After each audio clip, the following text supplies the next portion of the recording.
Seperti biasa cuy, Mimin kali ini bakal ngebahas anime rekomendasi dari kalian yang berjudul War God System. Donghua kali ini menceritakan seorang remaja biasa yang bernama Anlin. Dia bertemu dengan seorang praktisi yang kuat dan memberinya sistem War God dan mengirim ke dunia spiritual untuk berlatih. Ketika dia pertama kali tiba di dunia spiritual, Anlin yang memiliki kemampuan biasa aja diejek dan dibully setengah mati. Anlin pun dengan penuh semangat berlatih dan meningkatkan kemampuannya dengan bantuan sistem. Dia pun membentuk tim berisi teman-teman dekatnya dan bersiap untuk menaklukkan serangan balasan. Nah, kalau kalian udah penasaran seperti apa cerita intinya cuy, langsung saja seperti biasa, pasang dulu headset kalian, lupakan kedangan tentang mantam, atur posisi rebahan terwenak kalian. Selamat menonton sambil gelesotan di rumah. Anlin merayakan pesta ulang tahun ke-18-nya seorang diri.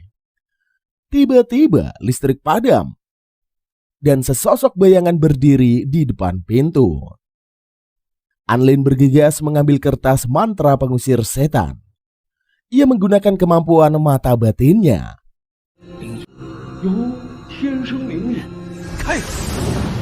Ia berniat menghubungi bantuan. Tetapi pintunya tiba-tiba terbuka dan seorang pria tua muncul, membawanya ke suatu tempat yang merupakan penghubung antara dunia fana dan dunia spiritual. Pria itu mengatakan dirinya akan mengirim Anlin ke dunia spiritual untuk berlatih. Ia mengaktifkan War God System dan memberikan surat rekomendasi kepada Anlin untuk pergi ke sekolah seni terbaik di Jiuzhou.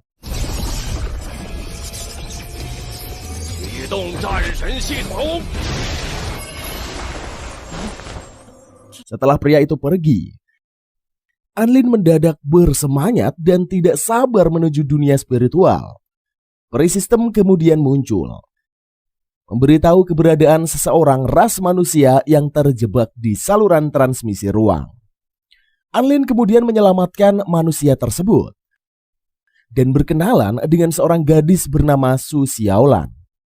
Saat mereka berjalan melewati gerbang, Su Xiaolan memberitahu tentang sekolah tersebut yang merupakan tempat suci pertama untuk berlatih di dunia spiritual. Ia menjelaskan seluruh sekolah seni merupakan satu daratan melayang di atas langit yang memiliki luas 40.000 km kubik. Anlin terkejut saat melihat seseorang terbang di atasnya. Su Xiaolan memberitahu jika telah mencapai batasan menyerap spiritual, mereka akan bisa terbang menaiki pedang. Ketika beberapa murid perempuan melesat di samping mereka, Anlin menjelaskan para gadis itu bergerak dengan seni menaiki angin. Jika telah memasuki batasan tubuh Dao, mereka juga akan bisa menggunakannya.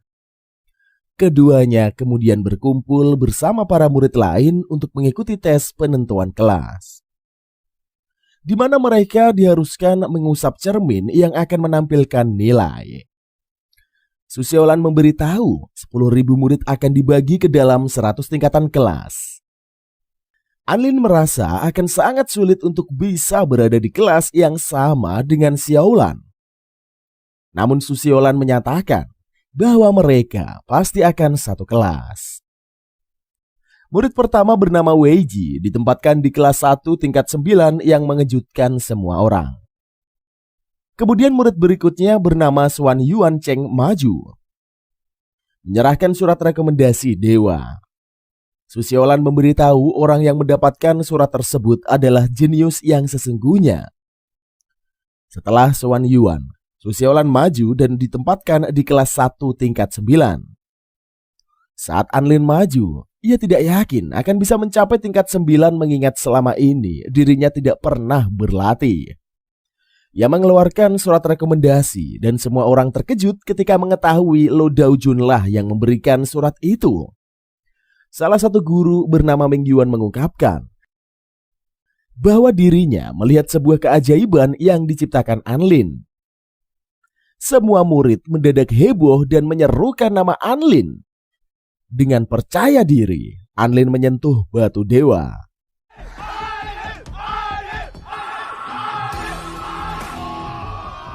Namun semua orang kecewa ketika mengetahui dia ditempatkan di tingkat 0 kelas 1.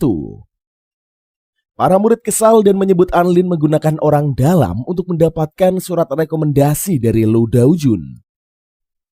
Salah seorang murid yang menentang hasil itu menantang Anlin bertarung.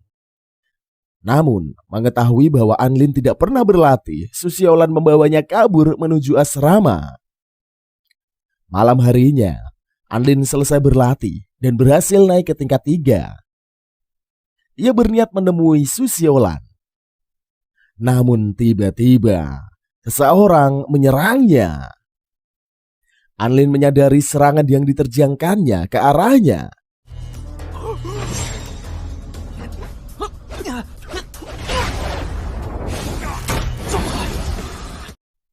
Serta mengetahui bahwa orang yang menyerangnya itu adalah Liu Daobao. Liu Daobao ini bertanya sejak kapan Anlin mencapai tingkat 3. Anlin memberitahu dirinya ini adalah orang yang jenius.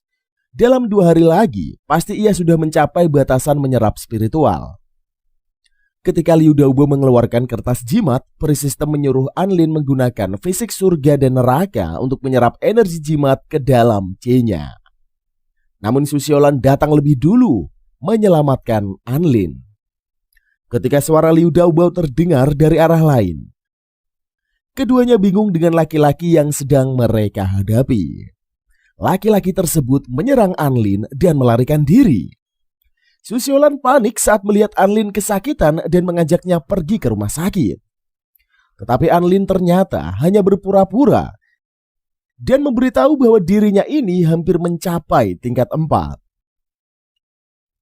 Keesokan harinya di sekolah, para murid memperhatikan Anlin dengan tatapan tidak suka.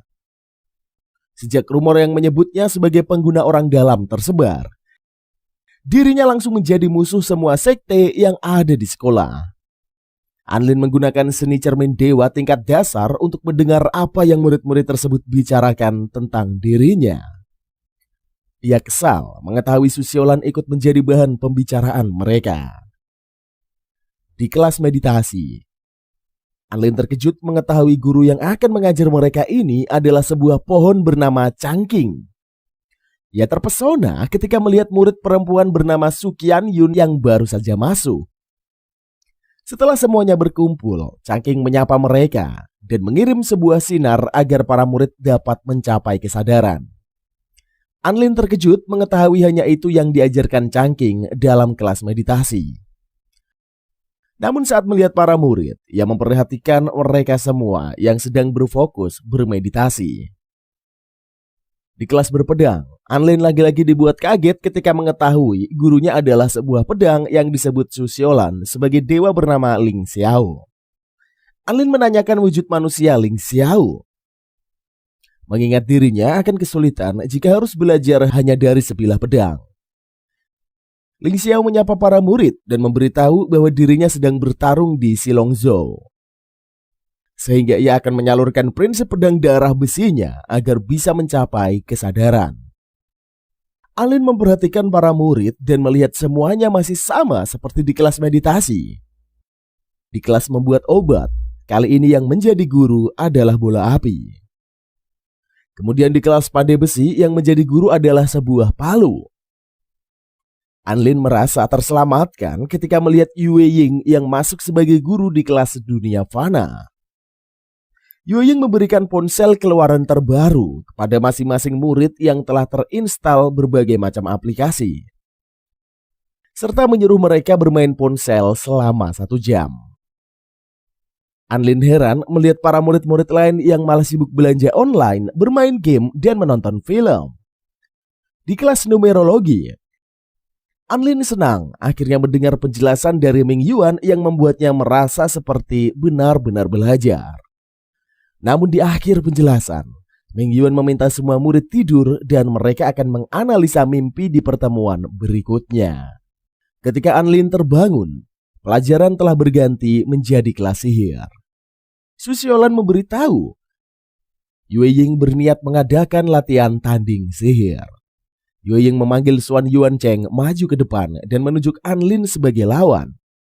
Susiolan menjelaskan tentang perbedaan kekuatan Anlin dan Xuan Yuancheng yang sangat jauh. Ia menawarkan diri untuk menggantikan Anling menghadapi Xuan Yuancheng. Meski Yue Ying tidak mengizinkannya, Susiolan tetap nekat dan maju ke depan. Susiolan melancarkan serangan bertubi-tubi ke arah Xuan Yuancheng.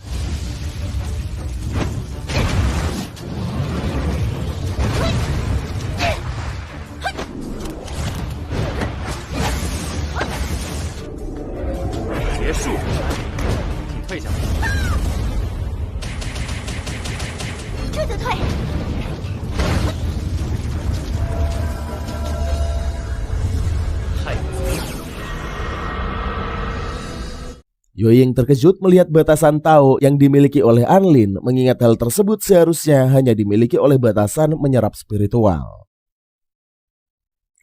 Xuan Yuancheng menjerat Anlin dengan formasi roh. Tetapi ia terkejut saat Anlin mampu menghancurkannya.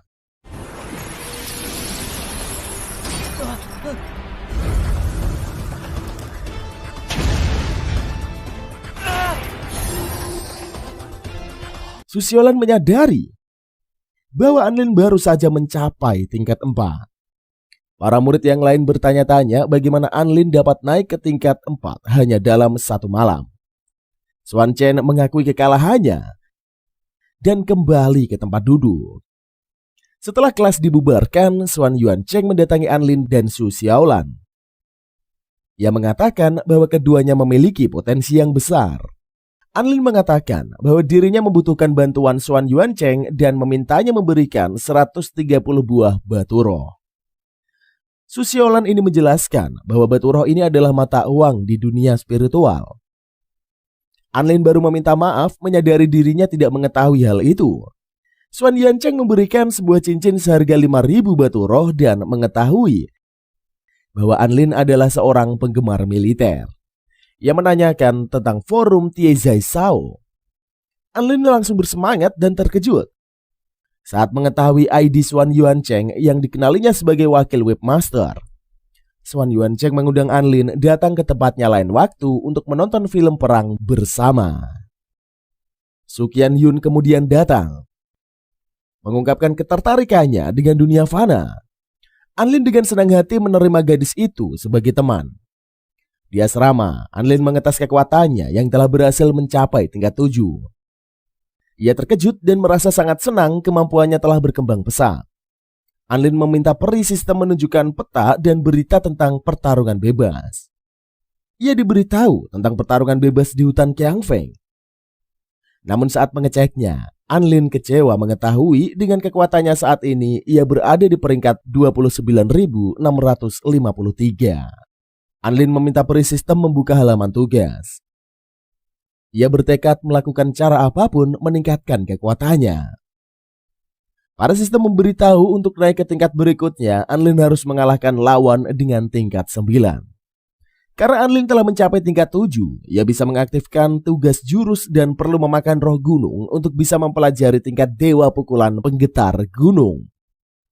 Peri sistem menjelaskan, jika sudah menyelesaikan semua tugas itu, Anlin akan naik ke peringkat 4.653. Anlin berniat bertarung dengan Su Xiaolan dan meminta gadis itu sengaja mengalah. Di sekolah, Anlin mengungkapkan keinginannya untuk meminta bantuan Su Xiaolan. Melihat gadis itu yang memujinya, Anlin malah meminta Su Xiaolan untuk membantunya mencari roh gunung. Sepulang sekolah, Anlin pergi ke rumah Xuan Yuancheng. Ia berharap Xuan Yuancheng bersedia berpura-pura kalah darinya, sehingga dirinya bisa naik tingkat. Namun Xuan Yuancheng menolak dan menyarankan Anlin menggunakan cara jujur. Keesokan harinya di sekolah, Anlin berniat meminta bantuan Su Xiaolan untuk bertarung dan berpura-pura kalah darinya. Tetapi gadis itu menyalahnya lebih dulu, memberitahu tentang roh gunung yang akan dikirim pamannya dan akan tiba di dalam 2 hari. Ketika Su Xiaolan menanyakan bantuan yang ingin dimintanya, Anlin malah mengatakan bahwa dirinya ingin tahu peringkat orang-orang di pertarungan bebas untuk menyusun lawan-lawan kuat di sekolah. Sepulang sekolah, Anlin pergi ke rumah Xuan Yuancheng. Ia menceritakan tentang dirinya yang masih tidak berani meminta bantuan ke Su Xiaolan. Xuan Yuancheng setuju membantunya dan akan memberitahu kelemahannya, sehingga Anlin dapat menyerang dan mengalahkannya. Namun Anlin menolak cara tersebut dan bertekad memberanikan diri untuk memberitahu Su Xiaolan. Di taman, Anlin menemui Su Xiaolan dan mengungkapkan bantuan yang ingin dimintanya. Anlin berniat menyerang Su Xiaolan. Tetapi saat melihat gadis itu, ia malah tidak tega dan secara tidak sengaja tangannya malah menyentuh bahu Su Xiaolan. Gadis itu kesal dan pergi begitu saja.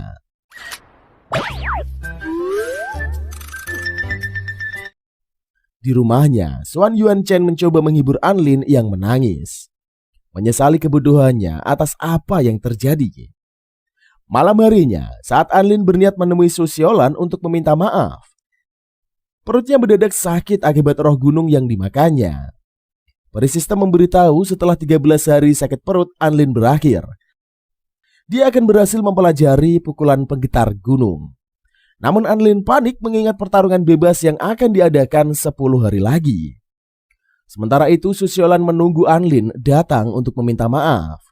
Namun beberapa hari berlalu, laki-laki itu malah tidak muncul. Di asrama, Xuan Yuancheng mendatangi Anlin, memberitahu tentang rumor yang beredar bahwa dia sengaja menghilang karena menghindari pertarungan bebas. Anlin menepi sel tersebut dan mencoba menjelaskan halangan tentang perut mulesnya. Xuan Yuancheng mengira Anlin kerasukan, sehingga membacakan mantra untuk mengusir roh jahat, yang malah membantu proses detoksifikasi roh gunung berjalan cepat. Di akademi, semua murid berkumpul untuk mengikuti pertarungan bebas. Su Xiaolan melihat Anlin yang berdiri tidak jauh di belakangnya. Ia merasa menyadari laki-laki itu tidak kunjung mendekatinya untuk meminta maaf. Tanpa sepengetahuan Su Xiaolan, rupanya Anlin sedang berjuang mati-matian menahan sensasi melilit di perutnya. Seekor anjing bernama Dabai mendekati Anlin dan menggunakan kemampuannya untuk mengurangi rasa sakit yang ditahannya. Dabai memberitahu dirinya bisa mencium kekuatan besar yang berada di dalam tubuh Anlin. Dan dia ini adalah yang selama ini dicarinya. Tetua besar Yuha kemudian muncul, menjelaskan bahwa pertarungan bebas dimulai setelah semua murid memasuki hutan Qianfeng. Ia juga memberitahu jajaran guru yang menjadi juri, serta sistem penilaian pada pertarungan. Yuha memberitahu dirinya telah menyebarkan cahaya emas pelindung ke tubuh semua murid. Dan jika cahaya tersebut rusak, mereka akan dikirim keluar arena. Namun jika luka yang diterima terlalu parah, cahaya emas pelindung tidak dapat menahan sepenuhnya. Dabai yang berdiri di sebelah Anlin mengungkapkan tentang murid-murid lain yang membencinya, sehingga dia harus berusaha keras agar tidak terluka parah. Ia menyarankan Anlin tidak menyerang siapapun dan berjanji akan mencarinya begitu mereka memasuki hutan. Begitu semua murid tiba di hutan Qianfeng, Xuan Yuancheng langsung menyerang sebagian besar dari mereka. Di sisi lain, beberapa murid laki-laki yang mencoba menggoda Su Qianyun terkena serangan gadis itu dan dikirim keluar arena. Sementara itu, Liu Daobo mendadak ketakutan saat menyadari Anlin telah mencapai tingkat 7. Ia memohon agar tidak diserang. Namun ketika Anlin terus berjalan ke arahnya, Liu Dabai memutuskan menarik pedang dan menyatakan bahwa dirinya lebih baik kalah daripada menyerah. Anlin memotong pedang Liu Dabai dengan tangan kosong dan meminta tisu. Ia bingung saat melihat Anlin yang pergi begitu saja tanpa menyerangnya. Di semak-semak, Anlin bersembunyi untuk buang air. Ia lega melihat waktu tersisa tinggal 5 menit lagi. Namun tiba-tiba beberapa murid menemukannya dan berniat menyerang Anlin untuk membalas dendam karena kedekatannya dengan si Xiaolan dan Su Qianyun.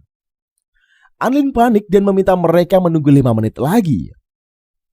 Saat para murid sibuk berkelahi memperebutkan siapa yang akan menyerang lebih dulu, Anlin berusaha keras menyelesaikan buang airnya dan berhasil menyelesaikan detoksifikasi menyiksa tersebut. Presistem mengucapkan selamat kepada Anlin yang telah mempelajari ilmu tingkat dewa pukulan penggetar gunung. Para murid itu terkejut saat melihat Anlin keluar dari semak-semak. Tanpa menunggu lama, Anlin langsung melancarkan jurus yang baru saja dipelajarinya, mengirim murid-murid tersebut keluar arena.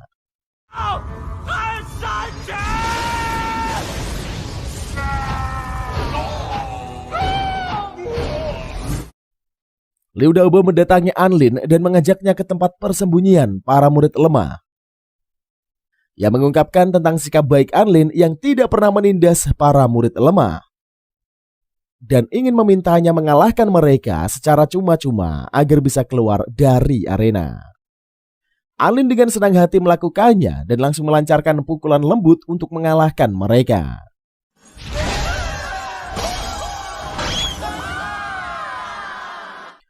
Dengan semua murid yang keluar, Anlin berhasil naik ke peringkat 7.864 dalam sekejap. Namun tiba-tiba ia diserang oleh murid lain yang lebih kuat darinya dan diselamatkan oleh seorang gadis yang bernama Liu Qianhuan. Anlin bingung saat Liu Qianhuan mengajaknya bermain game. Mengetahui kekuatan gadis itu yang sangat mengerikan, ia memutuskan menerima ajakan tersebut. Namun Liu Qianhuan berubah pikiran dan mengajak Anlin bermain tebak-tebakan. Beberapa saat kemudian, keduanya menjadi lebih akrab. Dan ketika Liu Qianhuan menanyakan siapa yang lebih cantik antara Su Xiaolan dan si Kuan Yun, Anlin menjawab Su Qianyun. Liu Qianhuan menyebutkan Anlin playboy, mengingat Su Xiaolan adalah kekasihnya. Namun Anlin menepis hal tersebut dan menceritakan tentang insiden tidak sengaja ketika dirinya menyentuh bakpao Su Xiaolan. Dengan kemampuan tubuh pedang bawaannya, Liu Qianhuan bisa mengetahui bahwa Anlin memang tidak sengaja melakukan hal mesum itu. Di pertanyaan terakhir, Liu Qianhuan meminta Anlin memilih menjadi manusia biasa tapi bahagia atau menjadi dewa yang dihormati namun kesepian. Anlin teringat tentang perayaan ulang tahunnya, pertemuannya dengan Su Xiaolan dan Xuan Yuancheng. Ia mengungkapkan dirinya ingin menjadi manusia yang dihormati dan seorang yang bisa membuat orang lain bahagia. Liu Qianhuan cukup puas dengan jawaban tersebut dan mengajak Anlin bermain game. Namun Anlin diingatkan oleh para presistem dan mengajak gadis itu bermain game di puncak Heishi.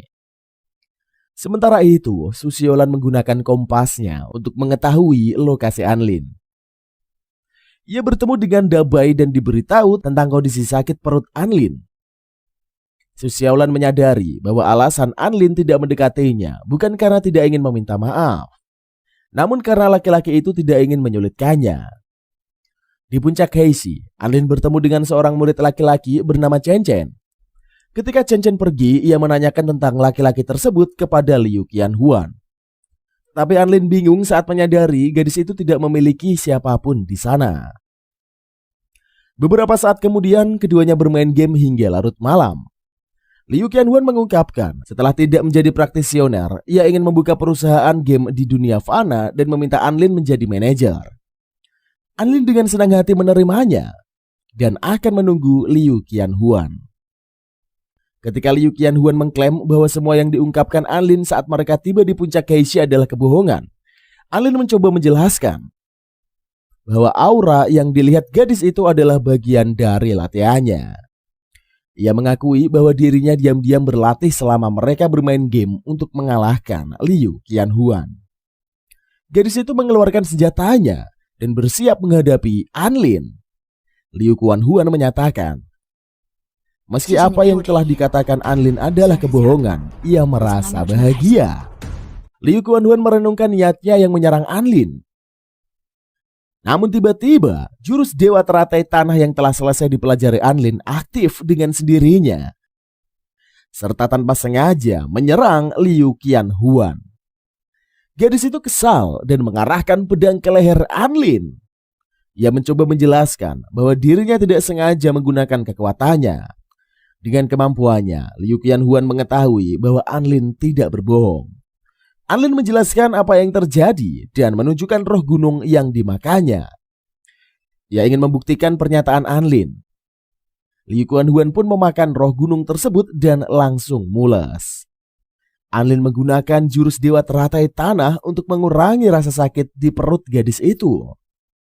Setelah itu Anlin meninggalkan puncak Heishi dan diberitahu peri sistem tentang jumlah peserta yang tersisa di hutan Qianfeng. Ia senang mengetahui dirinya yang memiliki peluang 90% untuk masuk ke peringkat 50 besar. Namun tiba-tiba Anlin terkena serangan yang diterjangkan Wang Xuanzan. Ia bersembunyi di balik batu dan mendengar Wang Xuanzang menentang Chen Chen menghadapinya. Sementara itu, Su Xiaolan dan Dabai diserang oleh Wei Ji dan sekelompok murid perguruan. Wei Ji memperingatkan Su Xiaolan untuk menjauh dari Anlin jika ingin selamat. Namun Su Xiaolan menolak dan menyatakan bahwa Wei Ji hanya takut dikalahkan oleh Anlin. Saat Wei Ji hendak menghabisi Su Xiaolan, Anlin datang menyelamatkannya. Ia melindungi Dabai dan Su Xiaolan dari serangan Wang Xuanzan dengan perisai yang dikeluarkan dari bandu pemberian Liu Qianhuan. Setelah serangan berakhir, Anlin mengalahkan semua murid serta Wei Ji dengan pukulannya.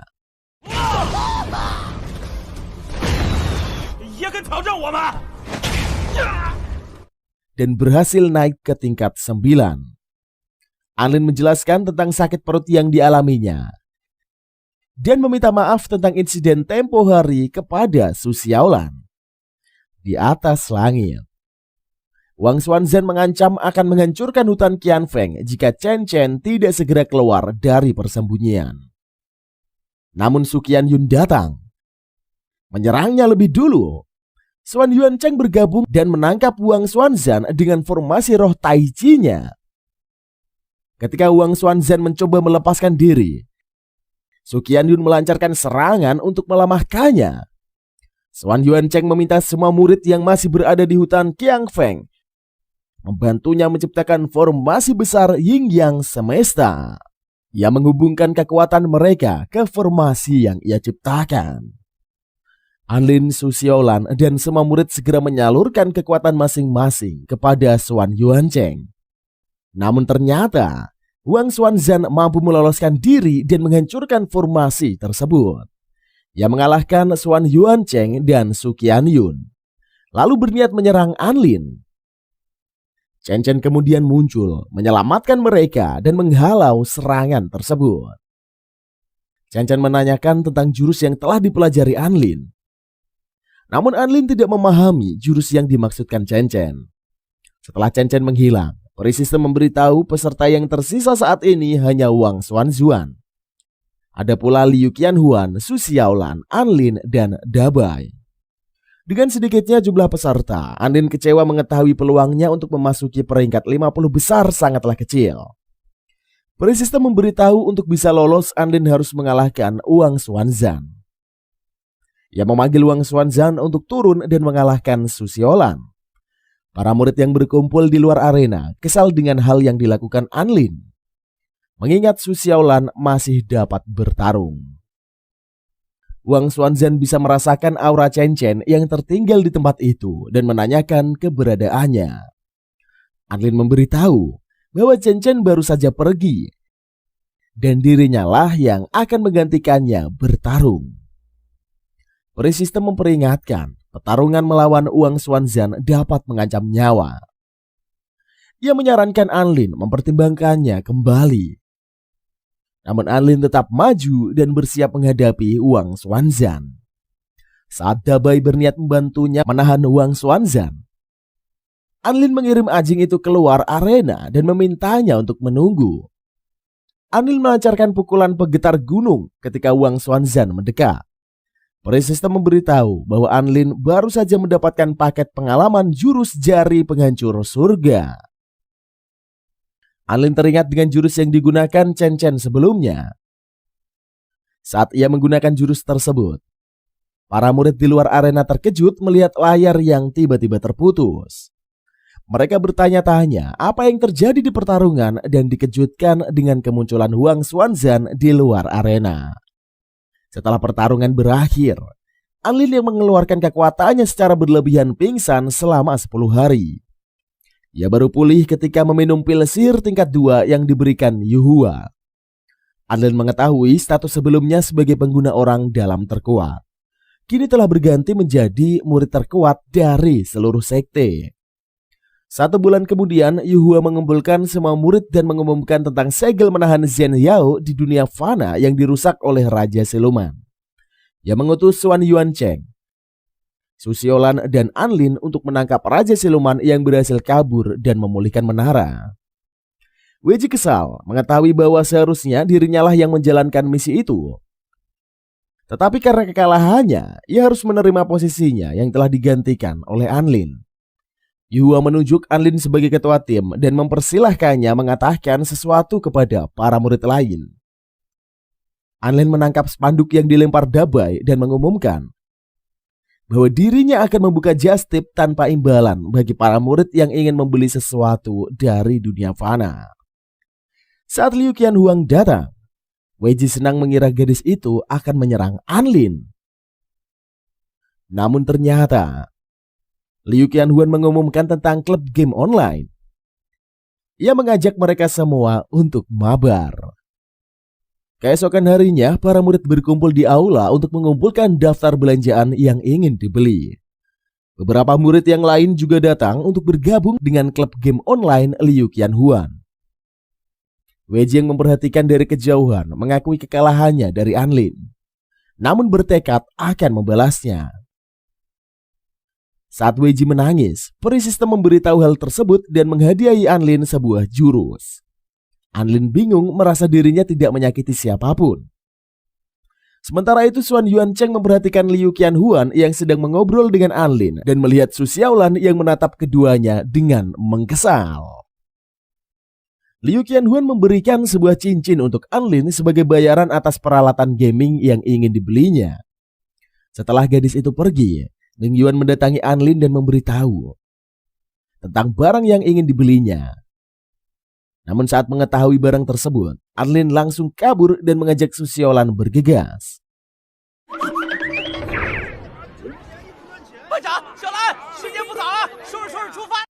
Beberapa saat kemudian, Anlin, Su Xiaolan, dan Xuan Yuancheng bersiap untuk berangkat ke dunia fana. Dabai, Liu Qianhuan, dan Su Qianyun pergi untuk mengantar ketiganya. Dabai meminta Anlin berjanji untuk membuat kontrak dengannya setelah kembali dari misi tersebut. Su Xiaolan teringat pembicaraannya dengan Ming Yuan yang memberitahu pada misi tersebut Anlin akan mengalami malapetaka yang membuatnya berada dalam situasi hidup dan mati. Saat Xuan Yuancheng membuka portal, tiba-tiba saja Anlin ditarik dan terhisap masuk. Su Xiaolan melompat, berusaha menggapai Anlin mencoba menyadarkannya. Setelah Anlin tersadar, ia mendapati dirinya yang terjun terjatuh dan diberitahu oleh para sistem bahwa saat ini mereka berada di langit pinggir negeri Hanxiu. Anlin melindungi Su Xiaolan ketika mereka mendarat dan terhempas keras ke tanah. Tidak lama kemudian, Xuan Yuancheng datang, memeriksa tubuh Anlin dan merasa lega. Mengetahuinya tidak terluka sama sekali, ketiganya bingung ketika melihat setangkai bunga yang menangis tumbuh di atas kepala Anlin. Bunga itu mengklaim Anlin telah mengambil tubuhnya. Seorang gadis bernama Tiang Lingling kemudian muncul memperkenalkan dirinya sebagai anggota pelacak dari aliansi praktisioner. Ia menjemput ketiganya dan membawa mereka ke markas. Sesampainya di markas, Xuan Yuancheng mengagumi tempat tersebut dan berharap bisa mendekor kamarnya seperti itu. Anlin berkomentar bahwa pakaian yang dikenakan Xuan Yuancheng tidak cocok dengan dekorasi modern tersebut. Xuan Yuancheng menyatakan ia hanya perlu berganti kostum. Tianling melapor kepada Presiden Aliansi Praktisioner Negeri Hanxiu tentang kedatangan ketiga utusan. Anlin terkejut saat mengenali presiden itu adalah artis terkenal bernama Yuan. Yuan menjelaskan Tempat tersebut adalah markas pesawat luar angkasa yang terbebas di negeri Hansiu yang digunakan untuk mengirim pasukan elit ke berbagai medan perang. Di tempat itu, 8 orang ahli bela diri dengan batasan menyerap spiritual telah dikumpulkan untuk melaksanakan misi peperangan. Anlin menduga misi tersebut berhubungan dengan penangkapan Raja Siluman Laba-Laba bermata 100. Seorang pria bernama Tian Siguo memberitahu Raja Siluman sudah tertangkap beberapa hari lalu dan menara Zhen Yao juga telah dipulihkan. Sehingga misi yang akan mereka lakukan hari itu adalah membasmi aliran iblis. Anlin, Susiolan, dan Xuan Yuancheng terkejut saat diberitahu bahwa mereka akan dipulangkan ke dunia spiritual. Yuan menduga Meng Yuan sengaja mengirimi ketiganya untuk mendapatkan pengalaman. Ia meminta Anlin menyampaikan kepada aliansi langit untuk tidak ikut campur pada urusan dunia fana. Saat Susiolan mengajak Anlin dan Xuan Yuancheng pulang, alarm peringatan berbunyi, memberitahu kemunculan kesatria klan darah di garis depan 4 medan perang besar. Yuan terkejut saat menyadari klan darah dan aliran iblis telah bekerja sama. Anlin mengurungkan keputusannya untuk pulang dan menawarkan bantuan. Meski dirinya tidak tahu masalah yang terjadi antara dunia spiritual dan dunia fana, ia ingin melakukan sesuatu untuk kampung halamannya. Tian Siguo menolak dan menyuruh mereka segera kembali ke dunia spiritual. Xuan Yuancheng melindungi Anlin dan Susiolan ketika Tian Siguo menyerang mereka. Ia mengajak Tian Siguo berduel dan jika dirinya menang, mereka harus mengizinkan mereka ikut bertempur. Mengikuti saran Perisistem, Anlin maju untuk menggantikan Xuan Yuancheng menghadapi Tian Siguo. Namun tiba-tiba, Yang Lingling maju lebih dulu menyerang Anlin. Tian Siguo menyarankan Anlin untuk menyerah. Mengingat Tian Lingling adalah jenius yang terlahir sekali dalam 100 tahun. Anlin menghalau semua serangan yang diterjangkan Tian Lingling ke arahnya. Tian Siguo terkejut melihat Tian Lingling yang nampak kewalahan. Ia berniat membantu, tetapi ketika Anlin menggunakan jurus ilusi, Tian Siguo malah menangis. Yuan menghentikan serangan Anlin dan menyatakan bahwa jika dia mampu menahan serangan jiwanya, ia akan membolehkan mereka tinggal. Anlin menggunakan kekuatan ilahinya untuk menepis serangan Yuan dan mengejutkan semua orang.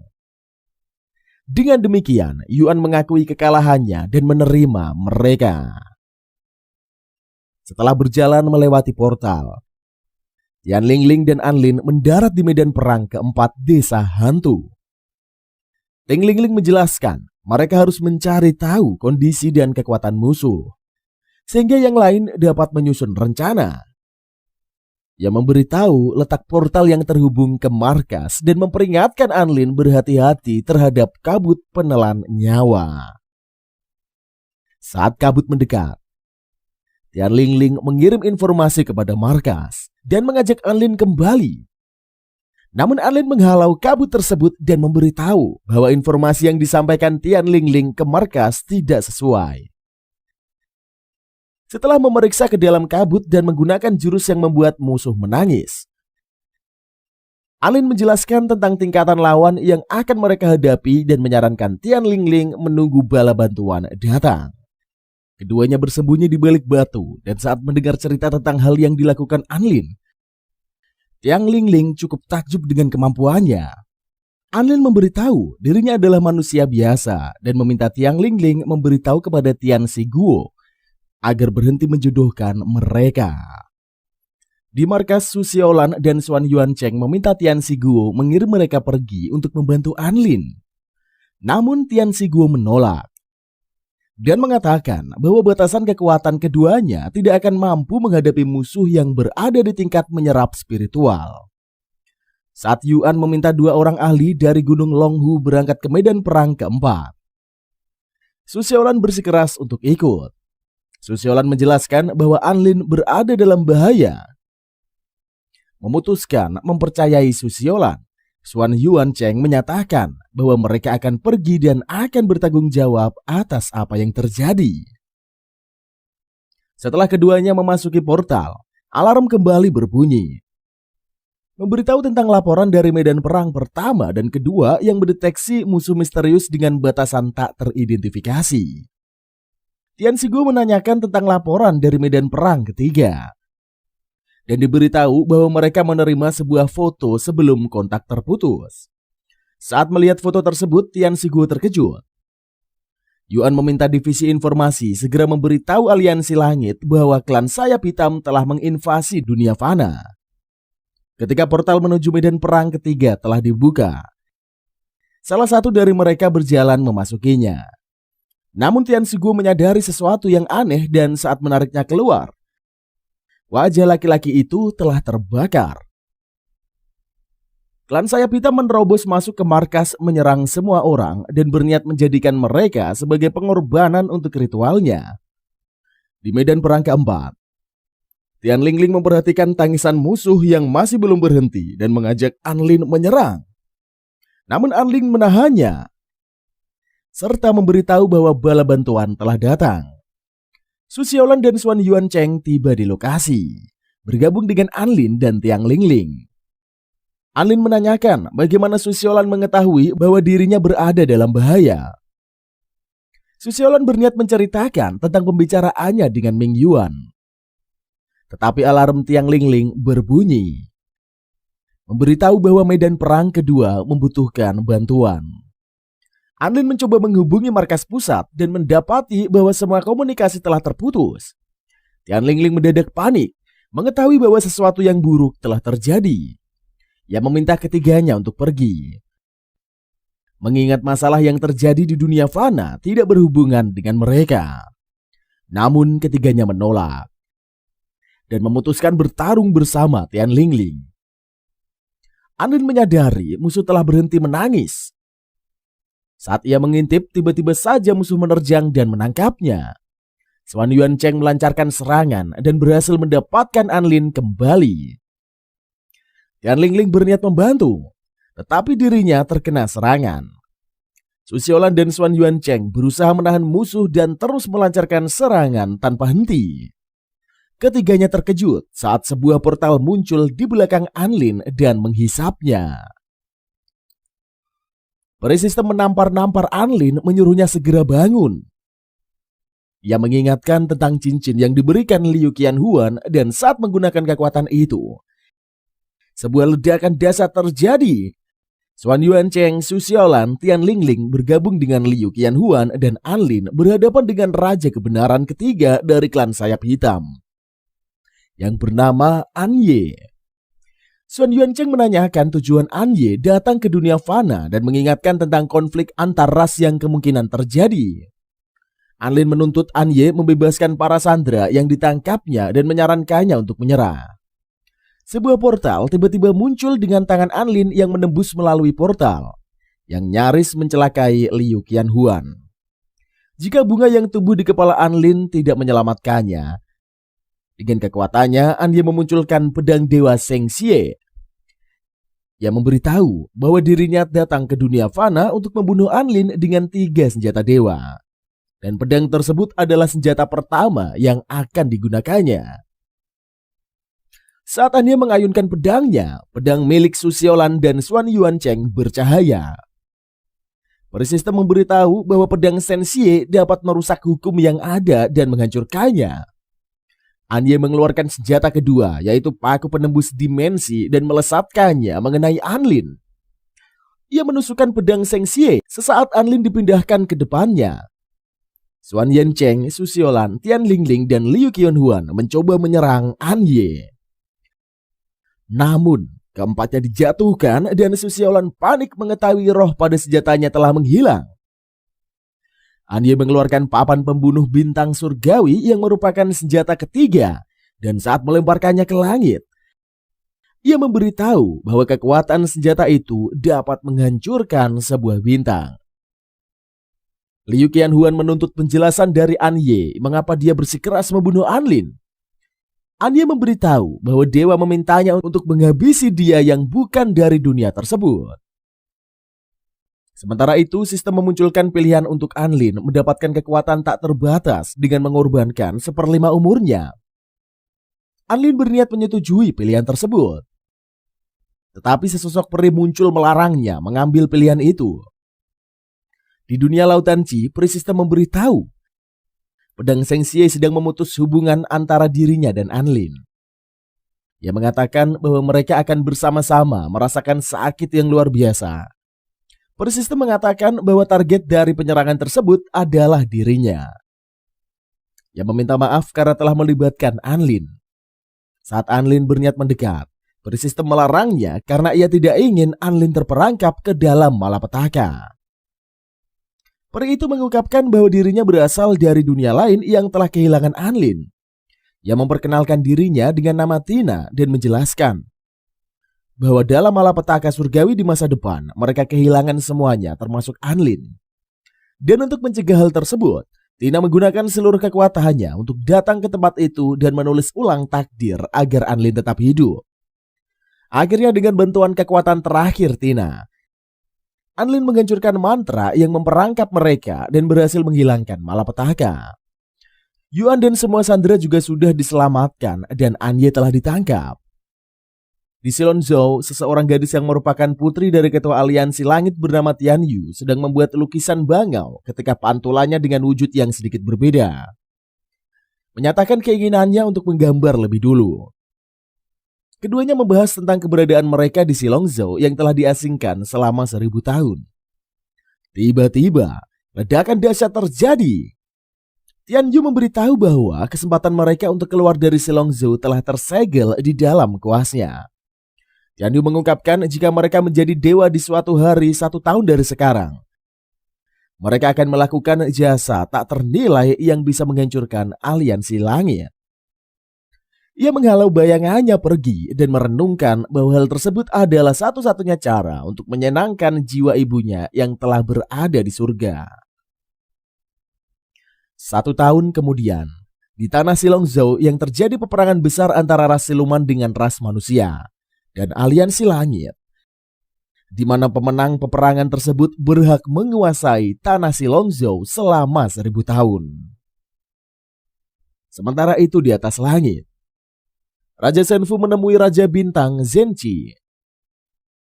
Senfu memberitahu pada hari itu masa berlaku aliansi langit menguasai wilayah tanah Silonzhou telah berakhir. Dirinya yang merupakan dewa baru ras siluman ingin menantang aliansi langit untuk menuntaskan dendam ribuan tahun atas kematian gurunya yang telah dibunuh. Namun Zichen merasa tidak mengenali Senfu dan malah mengejeknya. Ia mengatakan bahwa peperangan antara dua ras sangat keras dan menyuruh Senfu kembali setelah dewasa. Senfu menyebutkan rumor yang beredar tentang klan sayap hitam yang telah mengeluarkan pedang Zheng Xie yang disegel Zichen di dunia fana. Ia bertanya-tanya bagaimana Anye dapat menyelinap masuk ke dunia fana. Zichen menerima sebuah laporan yang mengejutkan. Senfu menduga laporan tersebut berisi tentang klan sayap hitam, ras siluman, dan klan darah bersama-sama menyerap dunia manusia. Ia mengatakan jika Zichen mengakui kekalahannya dan menyerahkan Silonzhou, dirinya akan memberikan ampunan. Zichen menolak dan ketika keduanya saling menerjangkan serangan, sebuah ultimatum muncul dari Yu Tianyu meminta keduanya memberikan waktu untuk dirinya menyelesaikan lukisan. Zichen mengingatkan bahwa dia telah diasingkan, sehingga tidak diperbolehkan bergabung di dalam pertarungan. Namun Tianyu tidak peduli dan memanggil awan malapetaka. Ia mengatakan bahwa dirinya akan menjadi dewa kelima aliansi langit dan menjadikan Silonzhou selamanya menjadi teritori ras manusia. Zichen menanyakan apa yang diinginkan Tianyu. Gadis itu mengatakan ia ingin mereka menyambut kedatangannya kembali ke aliansi langit dan memberikan penghormatan tertinggi pada mendiang ibunya. Saat Tianyu menggunakan kekuatan lukisan dewa tanpa perasaan, ia terjatuh pingsan. Senfu kemudian pergi dan mengatakan bahwa dirinya akan menunggu Zichen di Xingzhou untuk menentukan pemenang peperangan tersebut. Di kamar asramanya, Anlin terbangun dan mendengar pesan suara yang ditinggalkan Liu Qianhuan yang mengajaknya bermain sebelum ke Silonzhou. Pengumuman tentang latihan musim panas terdengar, meminta para murid berkumpul di alun-alun Baiyu. Mereka akan pergi selama 1 minggu ke Silongzhou dengan menaiki pedang terbang. Karena di sana mereka hanya akan mengamati dan tidak bertarung.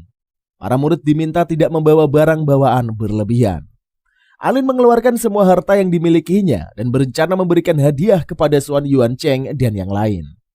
Ia ingin menunjukkan rasa pedulinya, mengingat pada misi di dunia fana mereka bertarung sehidup semati bersama-sama. Dabai melihat pakaian perempuan yang tergeletak dan terkejut mengetahui Anlin mengoleksi benda-benda seperti itu. Namun Anlin menjelaskan bahwa itu adalah pakaian sihir milik Anye yang dihadiahkan sekolah untuknya. Ia memutuskan memberikan pakaian sihir itu kepada Liu Qianhuan dan bergegas keluar. Namun sesampainya di tempat Liu Qianhuan, gadis itu malah menyuruh Anlin membawa pulang kembali pakaian itu. Ia mengingatkan kekuatan batasan Anlin yang masih rendah, sehingga lebih membutuhkan benda itu daripada dirinya. Anlin mengatakan dirinya tidak mungkin memakai pakaian wanita. Tetapi Liu Qianhuan mengingatkan kejadian saat Anlin menggunakan bandonya. Ia menyebut Anlin mesum karena laki-laki itu hanya ingin memakai sesuatu yang telah dipakainya. Anlin kesal karena Liu Qianhuan terus menggodanya. Saat ia berniat pergi, Liu Qianhuan mengatakan jika terjadi sesuatu di perjalanannya ke Silongzhou, Anlin bisa memanggilnya datang dengan menggunakan cincin yang pernah diberikannya. Anlin kemudian pergi menemui Su Xiaolan berniat memberikan pakaian sihir tersebut. Namun Su Xiaolan menolak dan menerima maksud baik dari Anlin. Ia menyuruhnya segera berkemas dan akan menunggunya di alun-alun. Setelah itu Anlin pergi ke rumah Xuan Yuancheng untuk memberikan pakaian sihir. Tetapi Xuan Yuancheng malah salah paham dan mengira dirinya lah yang ingin mengenakan pakaian tersebut. Di kamar asrama, Dabai melihat Anlin yang berdiri di depan cermin sambil memegang pakaian sihir. Anlin langsung panik dan menjelaskan bahwa dirinya tidak berkeinginan memakai pakaian tersebut. Akhirnya Anlin kembali menemui Su Xiaolan dan dengan mengikuti saran Su Qianyun untuk menunjukkan ketulusan, akhirnya gadis itu bersedia menerima pakaian sihir yang diberikannya. Saat mencoba pakaian tersebut, Su Xiaolan tiba-tiba saja memiliki sepasang sayap dan dapat terbang. Anlin terkejut dan senang mengetahui pakaian sihir itu membantu Su Xiaolan naik ke batasan menyerap spiritual. Keduanya kemudian diingatkan tentang perjalanan menuju Silongzhou dan Su Xiaolan bergegas terbang sambil membawa Anlin menyusul yang lain. Su Xiaolan kesulitan mengendalikan sayapnya sambil membawa Anlin. Sementara pedang yang membawa rombongan menuju Silongzhou telah terbang dan bergerak menuju angkasa. Su Xiaolan bertanya jika dirinya tidak berhasil mengejar yang lain, apakah mereka akan tertinggal di sekolah seni? Anlin mengatakan jika mereka tidak pergi, baik dirinya maupun Su Xiaolan akan gagal dalam kelas tersebut. Su Xiaolan tidak mempermasalahkan hal itu, mengingat mereka bisa melakukan praktik kerja langsung untuk mengganti nilai. Tidak lama kemudian setelah Wu Xiaolan menyerah mengejar pedang terbang, Wang Xuanzan tiba-tiba muncul. Wang Xuanzan membahas tentang kehebatan Anlin yang mampu mengalahkan Anye. Ia menawarkan bantuan mengirim keduanya menyusul yang lain dengan menggunakan kekuatan pukulan tombaknya. Sementara itu, di atas pedang terbang, Xuan Yuancheng melihat Su Xiaolan dan Anlin melesat ke arah mereka. Yue Ying teringat dengan pembicaraannya bersama dengan Ming Yuan dan mulai menghitung sampai 10 sebelum kecepatan pedang bertambah menjadi kecepatan dewa. Xuan Yuancheng mengajak para murid mengerahkan kekuatan masing-masing untuk membantu keduanya. Su Xiaolan menyerah, menyadari dirinya yang tidak mampu lagi mengejar pedang terbang. Anlin menggunakan jurus petir dan berhasil membawa Su Xiaolan mendarat di atas pedang. Yue Ying kemudian memberikan selamat kepada Su Xiaolan sebagai murid pertama yang berhasil mencapai batasan menyerap energi. Di tempat yang berbeda, Shen Fu melapor bahwa 3 raja siluman dan ratusan ribu pasukan serangga telah tiba. Ia meminta mereka menunggu perintahnya untuk mengepung Silongzhou dan membunuh semua praktisioner dari ras manusia. Di atas pedang terbang, Yue Ying menceritakan tentang sejarah Silongzhou dan relik bintang ungu yang dicari-cari oleh aliansi langit di tempat tersebut. Anlin merasa Silongzhou sangat mirip dengan kota kuno yang ada di dunia fana. Yue Ying memberitahu tentang beberapa negara di dunia fana yang tidak percaya pada dewa, namun mereka bisa maju. Ia berharap para murid dapat belajar dari dunia fana. Wei Ji menyatakan bahwa perang 1000 tahun sudah tidak terelakkan lagi. Mereka harus memastikan ras manusia tetap berjaya. Perjalanan menuju Silongzhou terus berlanjut dan para murid diperbolehkan bernyanyi dan bersenang-senang sebelum tiba di lokasi. Sementara itu, Shen Fu yang merasakan kehadiran para praktisioner memerintahkan para pasukannya untuk bergerak. Di Silongzhou, Tang Yu menggunakan kuasnya dan mencoba berkonsentrasi untuk mengingat gambar yang pernah dilihatnya ketika malapetaka terjadi. Yang melihat sebuah tongkat yang menyimpan kekuatan yang tiada tara menekan seluruh Silongzhou. Perang besar-besaran pun terjadi dan segalanya terbakar. Tang Yu mengetahui saat ini Shen Fu sedang bersiap bertarung dengan Zichen di Sungai Yin. Ia bertanya-tanya bagaimana Shen Fu bisa muncul di Silongzhou dan merasa khawatir. Jika pada peperangan kali ini ras manusia akan kalah, dirinya dan yang lain menyarankan Tang Yu memberitahu aliansi langit, sehingga mereka bisa bersiap dan menambah jumlah pasukan. Namun Tang Yu ragu, aliansi langit akan mempercayai mereka. Ia kemudian melihat seorang wanita muncul pada penglihatannya dan mengetahui wanita itu adalah penjaga relik bintang ungu. Tang Yu mengungkapkan bahwa kuasnya adalah salah satu dari relik bintang ungu, dan ibu mereka berasal dari ras bintang tersebut. Mengetahui Shen Fu mengincar relik bintang ungu, Tang Yu mencoba melihat masa depan dan bertekad menemukan relik tersebut lebih dulu. Sementara itu, Shen Fu masih belum menemukan keberadaan relik bintang ungu. Ia melaporkan bahwa saat ini ras manusia dan siluman sudah mencari hingga ke sudut Silongzhou, tetapi masih belum bisa menemukan petunjuk apapun. Ia mencoba menyatukan batasan dewanya dengan tongkat pengendali ruang untuk berlatih batasan gabungan yang dapat membuatnya menyatu dengan Silongzhou. Di atas pedang terbang, Yue Ying memberitahu bahwa mereka akan segera tiba di Silongzhou dan akan melaksanakan kegiatan bertahan hidup selama 1 malam di alam liar. Ia membagi para murid menjadi 4 kelompok dan menunjuk Xuan Yuancheng, Su Qianyun, Su Xiaolan, serta Wei Ji sebagai pemimpin masing-masing tim. Andin terkejut saat dirinya ditunjuk sebagai kelompok sendiri, mengingat kemampuannya yang terlalu kuat. Yue Ying meminta para murid berkumpul di desa Dinggan besok pagi dan menyuruh mereka menentukan tim masing-masing. Ia kemudian memanggil Anlin dan menyuruhnya turun terlebih dulu. Tiba-tiba, seluruh wilayah Silongzhou disegel oleh Shen Fu. Yue Ying menciptakan perisai, mencoba melindungi pedang terbang dan para murid. Ketika pedang hancur dan mereka mendarat, Yue Ying meminta semuanya mengaktifkan mantra pelindung untuk menghindari serangan. Namun satu persatu dari mereka mulai berjatuhan, diserang oleh serangga kuno yang dipanggil sebagai Shen Fu. Menolak menyerah, Yue Ying mengerahkan seluruh kekuatannya untuk melindungi mereka. Xuan Yuancheng mengeluarkan senjata dunia fana yang telah dipersiapkannya dan membagikannya kepada setiap murid. Sementara itu, Anlin berjuang menghadapi serangan Shen Fu yang ditebarkannya ke seluruh penjuru Silongzhou seorang diri. Dengan menggunakan seni cermin dewa, ia merasakan kekuatan yang memancar dari gunung Wangzang. Anlin menduga, di tempat itulah dirinya bisa menemukan teman dari aliansi langit. Di atas gunung, Tan Yu bersaudara telah berhasil menemukan orang yang bisa membuka relik bintang ungu. Namun, Shen Fu kemudian datang, meminta keduanya menyerahkan kunci tersebut. Dan film pun usai sampai di sini cuy. Setelah menonton War God System ini cuy, ceritanya lumayan seru dan menghibur. Meski endingnya amat sangat menggantung, tetapi cukup oke lah buat dinikmati dan bikin penasaran dengan kelanjutannya. Tapi segini aja pembahasannya cuy, karena udah panjang banget. Cukup sekian dulu video kali ini. Terima kasih untuk kalian yang telah menonton video ini sedari awal sampai akhir.